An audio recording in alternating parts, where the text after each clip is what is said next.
आज के इस वीडियो में हम कवर करेंगे टॉपिक 1.5 डेंसिटी एंड वॉल्यूम के अंदर measuring the volume, measuring cylinder के बारे में पढ़ेंगे, volume of liquid, regular solid, irregular solid, density को भी मेजरिंग द डेंसिटी। अस्सलाम वालेकुम, myself Mohammad Rehan Sameju and this is किटकेन school Sukkur. Today we are going to discuss unit 1 physical quantities and measurement of class 9th physics. Topic जिसमें होगा 1.5 density and volume और उसमें सारे के सारे हम टॉपिक्स कवर करेंगे। आप ये जानते हैं कि साइंस में हम दरअसल फिज़िक्स के बारे में पढ़ रहे होते हैं, या यूँ कह लें कि साइंस में हम नेचर के बारे में पढ़ रहे होते हैं। आसान लफ्ज़ों में कहा जाए कि साइंस में हम तमाम उन चीज़ों के बारे में पढ़ते हैं जो आपको इर्द गिर्द दिखाई देती हैं, यानी कि मैटर। और मैटर के पास दो चीज़ें होना ज़रूरी हैं। हर एक चीज़ मैटर तभी कहलाएगी जब अगर उसके पास मास मौजूद होगा और वॉल्यूम मौजूद होगा। और इस वॉल्यूम के हवाले से ही ये टॉपिक जो है पूरा का पूरा बताया गया है। मास और वॉल्यूम के ऊपर ये दोनों टॉपिक्स डिपेंड कर रहे हैं। मास किसे कहते हैं आपको पता है कि कितना किसी भी चीज़ के अंदर मिकदार मौजूद है, क्वांटिटी ऑफ मैटर उसके अंदर कितना मौजूद है, उसे हम मास कह रहे हैं। जबकि वॉल्यूम कि कितनी वो जगह ले पा रहा है कोई भी सब्सटेंस, कोई भी चीज़ कितनी जगह ले पा रहा है। सिंपली कहा जाए कि इसमें आप मैटर के बारे में पढ़ोगे और मैटर के इन दो पार्ट्स के बारे में पढ़ोगे और इन दोनों का आपस में क्या रिलेशन है उसके बारे में पढ़ोगे। क्योंकि मास, मिसाल के तौर पे हमारे पास यहाँ पर एक ब्रिक मौजूद है, बल्कि दो ब्रिक मौजूद है। एक जो है वो पूरी की पूरी लोहे की है, जबकि दूसरी जो है प्लास्टिक की है। दोनों का शेप देख लें, कंसिडर कर लेते हैं कि दोनों का शेप भी सेम है, शेप। और इसके अलावा दोनों जो है सेम वॉल्यूम ले रही हैं। जितनी जगह ये ईंट ले रही है उतनी जगह ये ईंट ले रही है। ये लोहे की है, ये प्लास्टिक की है। अब इन दोनों को पानी में फेंक दिया जाता है। अब जो है प्लास्टिक वाली होगी वो तैरेगी, जबकि आपका क्या कहते हैं लोहे वाली वो नीचे डूब जाएगी। रीज़न, हालांकि ये दोनों जो हैं सेम शेप रख रही हैं, सेम जगह ले रही हैं, यानी कि इन दोनों के पास सेम वॉल्यूम है, लेकिन वो प्लास्टिक वाली तैर रही है जबकि जो लोहे वाली है वो डूब रही है। रीज़न ये है कि इनका वॉल्यूम तो सेम है, लेकिन उससे वॉल्यूम के अंदर कितनी उसके अंदर मैटर आ पा रहा है। जबकि लोहे के अंदर ज़्यादा मैटर आ पा रहा है, यानी कि क्वांटिटी ऑफ मैटर ज़्यादा है, ज़्यादा मिकदार उसके अंदर मटेरियल की चीज़ों की मौजूद है, आयरन के पार्टिकल्स की ज़्यादा मिकदार मौजूद है। यही वजह है कि उसके पास मास ज़्यादा है, और वो जो है मास ज़्यादा होने की वजह से उसकी डेंसिटी ज़्यादा है, उसका गाढ़ापन ज़्यादा है, जिसकी वजह से वो जो है डूब रही है, सिंक हो रही है। जबकि ऑन दी अदर हैंड आपका जो प्लास्टिक वाली जो ईंट है, ब्रिक है, वो तैर रही है। ऐसा क्यों? क्योंकि उसके पास है वॉल्यूम तो सेम है इन दोनों के पास, लेकिन इसके पास है बनस्बत किसके, पानी के, और बनस्बत किसके, आयरन के, कम डेंसिटी है। ये वजह है कि वो तैर रही है पानी के ऊपर। यहाँ पर बात सारी वज़न की नहीं आ रही, सिर्फ मास की बात नहीं आ रही। अगर ऐसा होता, मिसाल के तौर पे हम एक सुई की निडल जो है, यानी एक सुई है लोहे की, उसको हम पानी में फेंक देते हैं, और दूसरी जगह हम जो है प्लास्टिक का टुकड़ा जो है या प्लास्टिक की पूरी ईंट पानी में फेंक देते हैं। दोनों में से आपको क्या लगता है कौन डूबेगा? जाहिर सी बात है, आपका अगर ये सोच रहे हैं तो जवाब ठीक है कि सुई जो है वो डूब जाए, लेकिन जो नीडल के पास डेंसिटी वो ज़्यादा है बनस्बत पानी की, यही वजह है कि वो डूब रही है। जबकि आपका क्या कहते हैं प्लास्टिक की जो ईंट है उसके पास डेंसिटी भी मौजूद है, लेकिन पानी के मुकाबले में वो क्या है, बहुत ही कम है। यही वजह है कि वो फ्लोट कर रही है, तैर रही है पानी के ऊपर। अब यहाँ पर सारा का सारा फैक्ट क्या आता है? सारा का सारा फैक्ट आता है कि डेंसिटी बड़ी मायना रखती है। ये डेंसिटी है क्या, इसके बारे में मज़ीद जान बात करते हैं हम मेजरिंग द वॉल्यूम। वॉल्यूम को किस तरीके से मेजर किया जा सकता है? जैसे कि आपको पता है कि मैटर हम तभी किसी चीज़ को कहते हैं अगर वो जगह लेता है, ठीक है। अब हम ये कैसे मालूम कर सकते हैं कि कोई भी चीज़ जगह ले रही है या नहीं, और अगर जगह ले रही है, वॉल्यूम ले रही है, तो कितना ले रही है, कितनी जगह ले रही है? तो डिफरेंट स्टेट्स जो है मैटर की, जैसे कि सॉलिड है, लिक्विड है, गैस है, वो अपने शेप और वॉल्यूम के हिसाब से अलग अलग है। जैसे कि सॉलिड, उसके पास फिक्स शेप होता है, फिक्स वॉल्यूम होता है। लिक्विड के पास फिक्स वॉल्यूम तो होता है, लेकिन फिक्स शेप नहीं होता है। गैस ऐसी स्टेट होती है जिसके पास ना ही फिक्स शेप होता है, ना ही फिक्स वॉल्यूम होता है। तो इस केस में क्या किया जाए? डिफरेंट शेप के हिसाब से और डिफरेंट स्टेट्स के हिसाब से हमारे पास जो है ना, सॉलिड की भी ही बात कर लेते हैं। सॉलिड के अंदर हमारे पास वॉल्यूम को निकालने के लिए फार्मूलाज भी मौजूद हैं, लेकिन शर्त ये है कि उनके पास फिक्स शेप होना चाहिए। जैसे कि हम बात करते हैं सर्कल की या कोई भी ऐसी सिलेंड्रिकल ऑब्जेक्ट चीज़ है, सिलेंडर की तरह कोई ऑब्जेक्ट है, उसका हम वॉल्यूम निकाल सकते हैं फार्मूला के ज़रिए से। लाइकवाइज अगर हम बात करते हैं लिक्विड की या गैसेस की, उनका वॉल्यूम किस तरीके से निकाला जा सके, तो उनके लिए हमें ज़रूरत पड़ती है मेजरिंग सिलेंडर्स की।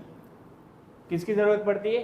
सिलेंडर्स की ज़रूरत पड़ती है। और ये मेजरिंग सिलेंडर्स क्या होते हैं, इसके अंदर हमारे पास सिलेंडर्स भी आ जाते हैं, बीकर्स भी आ जाते हैं, जिसकी वजह से हम चाहे गैसेस हों या फिर ऐसा कह लें स्पेशली फ्लूइड्स यानी कि लिक्विड्स, उनकी हम जो है वॉल्यूम को निकाल सकते हैं। ये मेजरिंग द वॉल्यूम यानी कि किस तरीके से हम वॉल्यूम निकाल सकते हैं इन चीज़ों का, उसके बारे में मैंने आपको थोड़ा सा बता दिया। मेजरिंग सिलेंडर क्या होते हैं? आपके मेजरिंग सिलेंडर्स ये आपके कहलाते हैं मेजरिंग सिलेंडर। मेरे पास ये जो इस वक्त मौजूद है वो 100 ml का मेजरिंग सिलेंडर मौजूद है, जबकि ये मेरे पास इस वक्त दूसरा सिलेंडर मौजूद है जो कि है 250 ml का। अब और ये मेरे पास एक बर्तन है, ठीक है, जिसके अंदर कुछ फ्लूइड मौजूद है, लिक्विड मौजूद है। अब हम मालूम करना चाह रहे हैं कि ये जो पूरा का पूरा पानी इस वक्त इस कंटेनर के अंदर मौजूद है वो असल में कितना वॉल्यूम रखता है। जैसे कि मैंने आपको बताया कि जो लिक्विड्स होते हैं, लिक्विड्स का वॉल्यूम हम मेजरिंग सिलेंडर और बीकर्स इन दोनों के ज़रिए से मालूम कर सकते हैं। और बीकर्स क्या हैं? ये रहे आपके बीकर्स। मेरे पास इस वक्त दो और बीकर्स मौजूद हैं। एक जो है मेरे पास मौजूद है 100 ml का, 100 मिलीलीटर का मौजूद है, जबकि दूसरा मेरे पास 250 मिलीलीटर का बीकर मौजूद है। अब इस कंटेनर को, ये जो मेरे पास मौजूद है, इसके अंदर वाटर मौजूद है, इसको इसके अंदर डाल के मेजर करते हैं कि आइदर इस कंटेनर के अंदर जो लिक्विड मौजूद है वाटर, वो कितना ले पा रहा है वॉल्यूम। तो राउंड अबाउट इसके अंदर जो लिक्विड मौजूद है वो 250 मिलीलीटर से भी ज़्यादा मौजूद है इसके अंदर, इस बीकर के अंदर पानी। यानी कि ये जो कंटेनर है मेरे पास मौजूद है, ये जो खूंजा था जो कि हम बकेट के दौरान इस्तेमाल कर रहे होते हैं बकेट के साथ, इसके अंदर जो पानी मौजूद था वो 250 ml से भी ज़्यादा मौजूद था। इतना पानी मौजूद था कि वो इतना वॉल्यूम ले पा रहा था, 250 ml से भी ज़्यादा। लाइकवाइज अगर हम इसको इस बीकर के अंदर रख देते हैं या इस मेजरिंग सिलेंडर के अंदर इस पानी को पोर कर देते हैं, लाइक मैं देखना चाह रहा हूँ इतना मुझे वॉल्यूम चाहिए कि 50 ml के बराबर हो।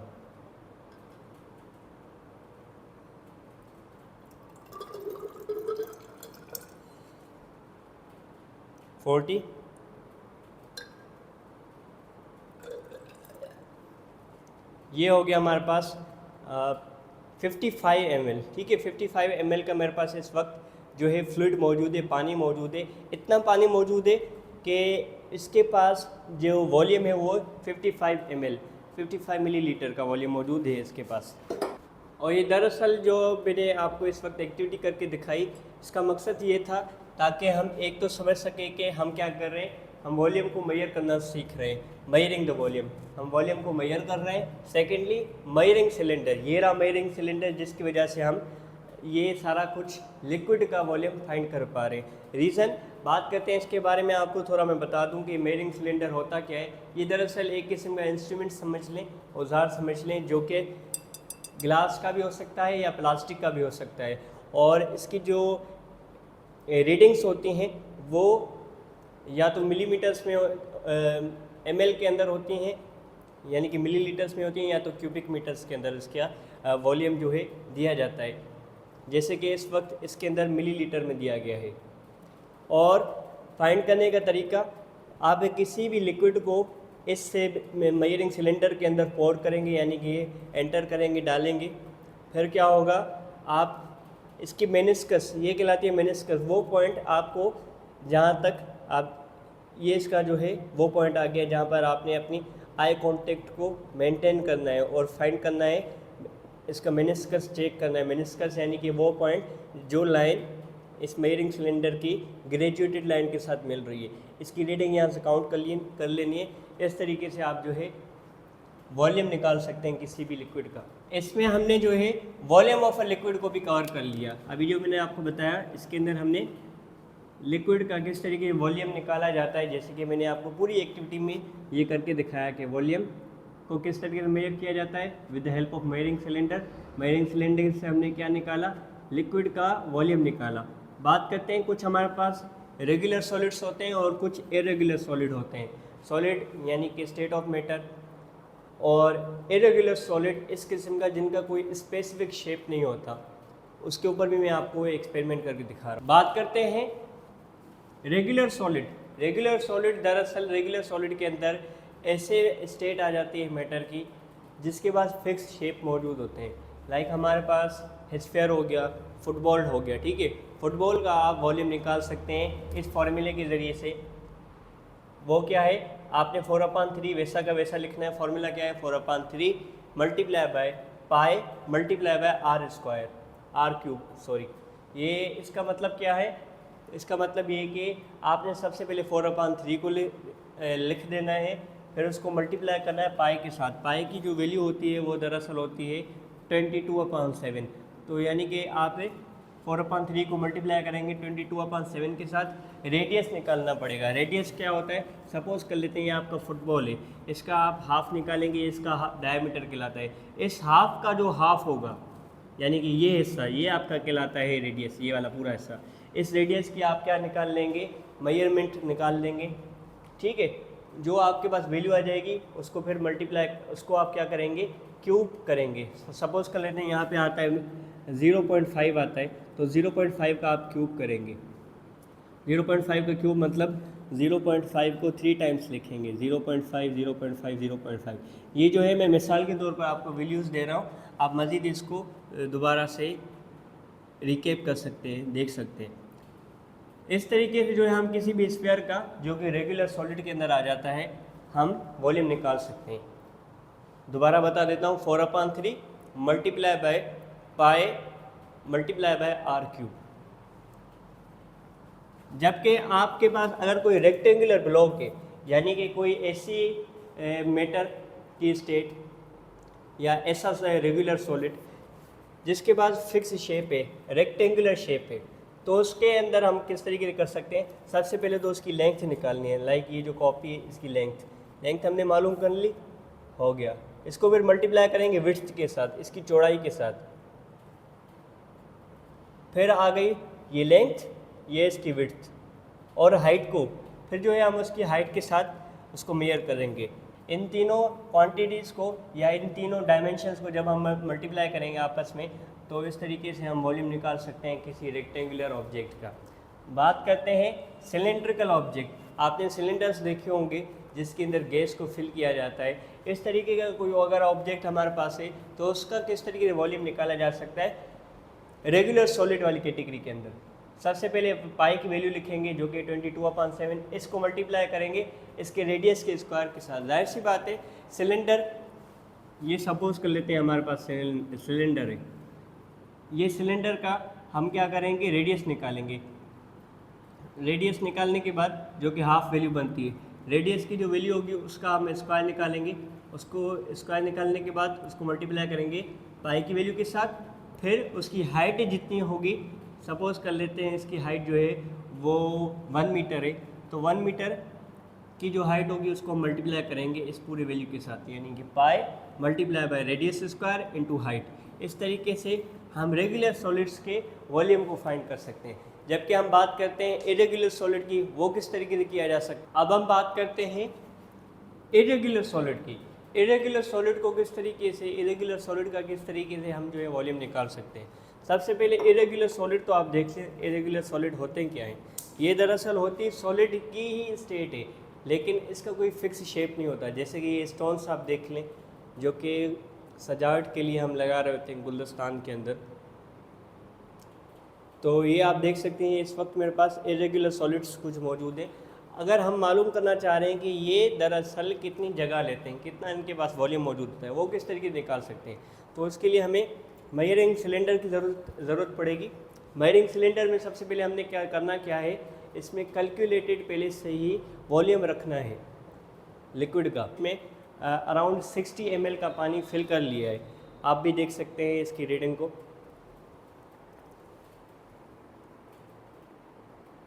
ठीक है। अराउंड 60 ml का ये हो गया है। अब इसके अंदर इरेगुलर सॉलिड को पुट करते हैं, रखते हैं, डाल दिया इस मेयरिंग सिलेंडर के अंदर। ये दो मैंने इरेगुलर सॉलिड रख दिए। इस दो हम जो है इस इरेगुलर सॉलिड को इस मेयरिंग सिलेंडर के अंदर हमने रख दिया है। अब आप देख सकते हैं कि इसकी रीडिंग जो हो गई है वो अराउंड हो गई है 65 ml, यानी कि 5 ml 5 मिलीलीटर का जो वॉल्यूम है ये सॉलिड कैरी करते हैं। पहले कितना था, 60 था हमारे पास इनिशियल स्टेट में, जो पहले वैल्यू थी वो 60 थी, अब जो हो गई वो 65 हो गई है। इन दोनों का जो डिफरेंस होगा, फ़र्क होगा, जो इस सेकंड रीडिंग हमने काउंट की है वो अभी कितनी हुई, 65, पहले कितनी थी 60, इनको हम सब्ट्रैक्ट करेंगे, हमारे पास जो आंसर आया 5 ml, यानी कि ये जो इरेगुलर सॉलिड्स है जो दोनों हैं, दोनों मिलाकर जो वॉल्यूम ले रहे हैं वो ले रहे 65 का।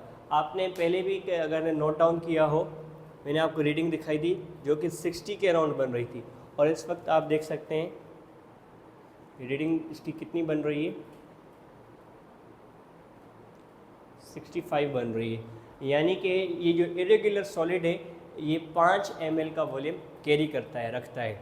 इस तरीके से जो है हम मेयरिंग सिलेंडर को इस्तेमाल करके और किसी भी लिक्विड के वॉल्यूम को इस्तेमाल करके इरेगुलर सॉलिड का वॉल्यूम फाइंड कर सकते हैं, जिनके लिए हमें वो फार्मूलाज की ज़रूरत नहीं पड़ती। जैसे कि हमने स्फीयर के पास, हमें स्फीयर के वॉल्यूम को फाइंड करने के लिए हमारे पास फार्मूला था, रेक्टेंगुलर शेप को फाइंड करने के लिए फार्मूला था, सिलेंडर्स को फाइंड करने के लिए फार्मूला था। लाइक वाइज इसके अंदर ये केस नहीं होता है, इसमें हम जो मेयरिंग सिलेंडर और लिक्विड और इरेगुलर शेप सॉलिड को इस्तेमाल करके उनका वॉल्यूम फाइंड कर सकते हैं।